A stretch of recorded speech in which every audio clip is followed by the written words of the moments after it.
മീഡിയാസിലേക്ക് സ്വാഗതം.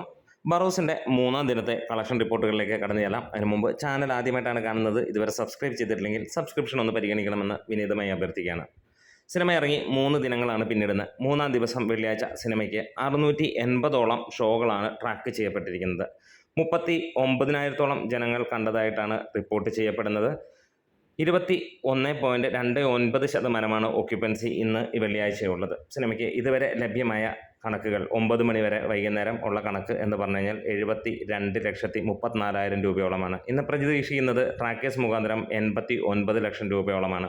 സിനിമയ്ക്ക് നല്ലൊരു ഇടിവുണ്ട് എന്നുള്ളത് ഉറപ്പിക്കാം.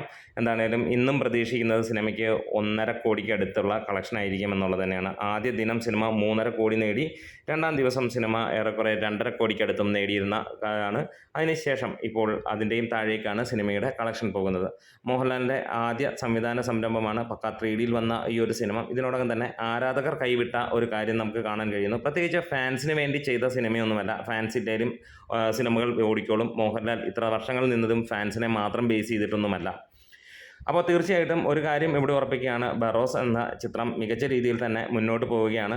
3 ദിനം കൊണ്ട് 12 കോടിയോളമാണ് സിനിമയുടെ വേൾഡ് വൈഡ് കളക്ഷനായി എക്സ്പെക്റ്റ് ചെയ്യുന്നത്. ആദ്യ 2 ദിവസങ്ങൾ കൊണ്ട് തന്നെ 10 കോടിയോളമാണ് സിനിമയുടെ കളക്ഷൻ വന്നത്. ഇപ്പോൾ മൂന്നാം ദിവസം സിനിമ ഓടുമ്പോൾ 12 കോടിക്ക് മുകളിലെത്തുമെന്നുള്ള പ്രതീക്ഷയുമാണ്. എന്തായാലും മികച്ച രീതിയിലുള്ള ഒരു തുടക്കം തന്നെ സിനിമയ്ക്ക് പോകുന്നു. എന്നാൽ മോഹൻലാൽ സിനിമയ്ക്കുള്ള രീതിയിലുള്ള വലിയ പ്രകടനം കാഴ്ചവെച്ചില്ലെങ്കിലും ഒരു 3D സിനിമ, കുട്ടികൾക്ക് വേണ്ടിയുള്ള സിനിമ എങ്ങനെ ഓടും ആ രീതിയിൽ തന്നെ സിനിമയ്ക്ക് മികച്ച രീതിയിൽ മുന്നോട്ട് പോകാൻ കഴിയുന്നു. നമ്മുടെ വീഡിയോസ് ഇഷ്ടമായെങ്കിൽ ഒന്ന് സപ്പോർട്ട് ചെയ്ത് തരാം. Great medias.